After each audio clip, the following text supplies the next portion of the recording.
துணை முதலமைச்சர் உதயநிதி ஸ்டாலினை மதுரையில் உள்ள தனியார் விடுதியில நடிகர் வடிவேலு சந்தித்திருக்கிறார். எதற்காக இந்த சந்திப்பு நடைபெற்றிருக்கிறது என்பது பற்றி பார்க்கலாம்.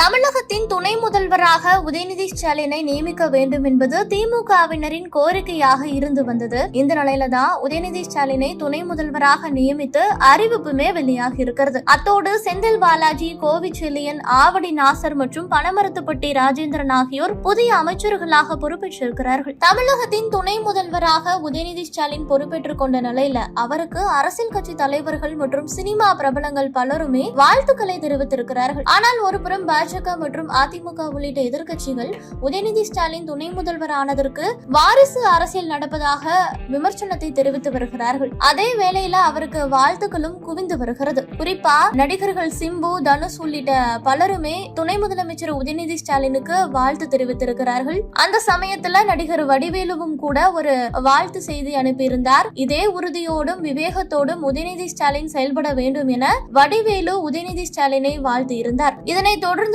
தற்போது இருவரும் சந்தித்திருக்கிறார்கள்.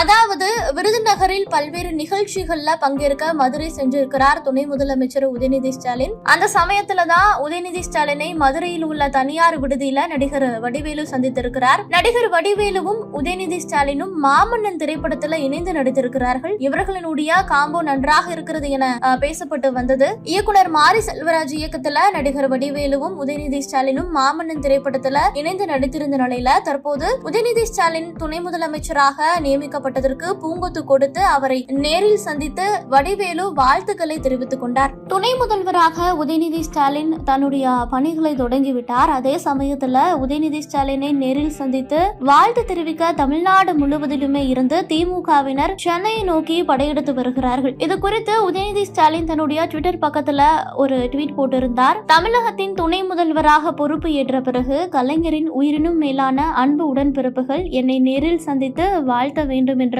முனைப்போடு தமிழகத்தின் பல்வேறு பகுதிகளிலிருந்து சென்னைக்கு வருகிறீர்கள். உங்களுடைய அன்பு என்னை நெகிழ வைக்கிறது. அதற்கு என்றும் நன்றிக்குரியவனாக நான் இருப்பேன் என தெரிவித்திருக்கிறார். எனினும் முதலமைச்சர் மு.க. ஸ்டாலின் கட்டளையின்படி அவரவர் பகுதிகளில் நாம் செய்ய வேண்டிய பணிகள் ஏராளம் இருக்கிறது. எனவே மக்கள் பணியிலும் கட்சி பணியிலும் தொடர்ந்து கவனம் செலுத்துவோம் என கூறியிருக்கிறார். மேலும் என்னை சந்திப்பதற்காக சென்னைக்கு பயணம் செய்வதை திமுகவினர் தவிர்க்குமாறு அன்போடு உரிமையோடும் கேட்டுக்கொள்கிறேன். பல்வேறு மாவட்டங்களில் நான் அடுத்தடுத்து சுற்றுப்பயணம் மேற்கொள்ள உள்ள நிலையில நானே உங்களை அங்கே நேரில் சந்தித்து உங்களின் வாழ்த்துக்களை பெற்றுக் கொள்கிறேன். நன்றி என அவர் தெரிவித்திருக்கிறார்.